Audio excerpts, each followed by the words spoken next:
Mapagpalang araw na naman po mga marit pare.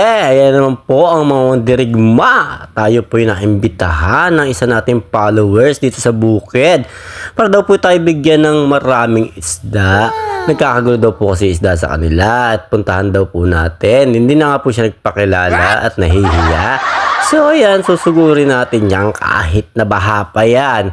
Libre na isda na yan, hindi pa papapatukin yan. Pupuntahan natin yan kahit napakalayo yan. Di na nga napakaganda po din kahit na baha. Pero ayan na nga po, napakasaya namin. Ayan nga po si Boy Tae, na wala na naman. Pambihira ka ang mga naku po. Pagkagan review naku po, kasarap la dumaan. Napakataas po ng tubig diyan. Kaya mga dirigma po hindi papayag. Isda po yan Sariwang sariwa yan. Itaas mo tropa. Diba nga? Buhay na buhay pa yan. Kita mo rin isang batya po iring isda. Mamili na lang daw po kami. Kasarap nga naman po nila sa pangat. Kaya nga po pipilian na natin yan. Pinipilian nyo pa, hindi nyo nala plastic lahat yan. Pambihirang mga dirigma. Reka pa ito, Anto. Diba nga? Pagka ganyan pong sariwe isda, naku po, kasarap niya sa pangat. Iba po ibuburo natin.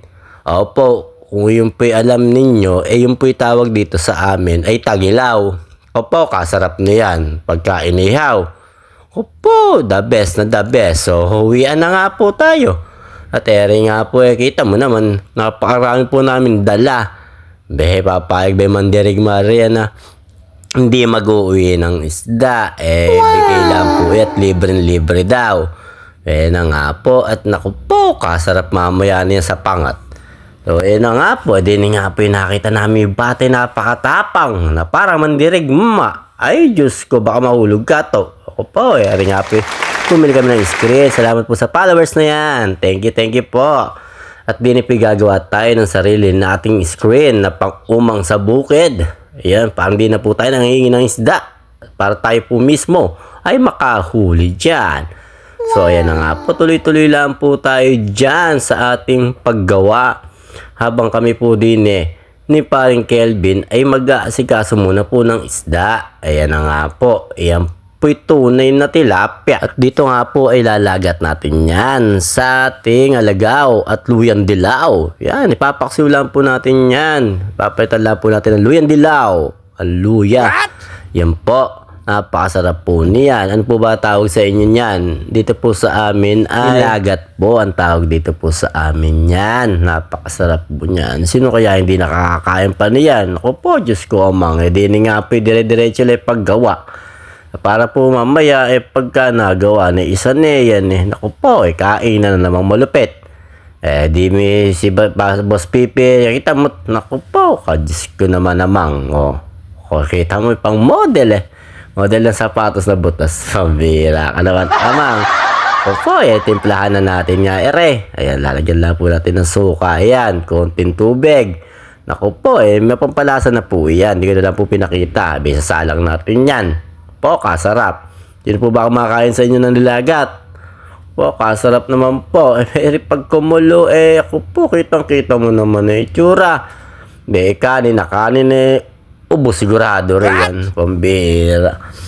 Set-up natin yan. Ganyan Ako ma, ano naman mangyayari sa mandirigma na yan?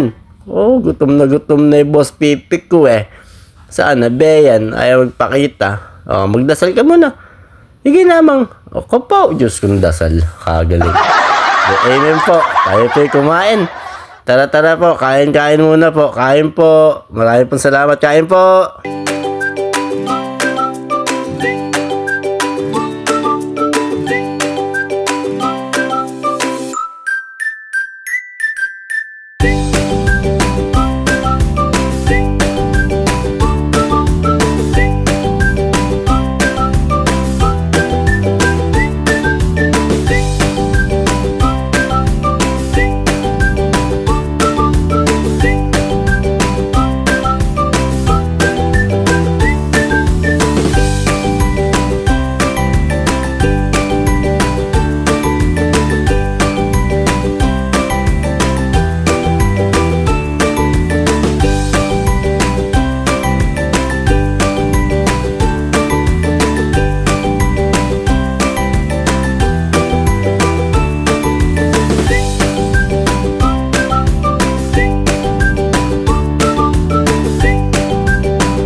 Nako, kasarap naman po mga mandirigma nere, busog na. Kita mo, parang hinangina ni pagkain. Kaubos na ubos tayo, kasarap pa. Kita mo nga po, sana po napasaya namin kayo sa konti namin video na ere. Ako po ay pagkagani pong salo talaga, ubos po yung baho na kanin niya yan. Kita mo naman po ere, nako po, may natira pa ba sa pusa? Ayoko, meron naman po pala. Kapag kagaling nga po napakasarap na ko po. Paano po? Maraming salamat po sa inyo. Mula po sa Team Mandirigma. Maraming salamat. God bless po. Paalam!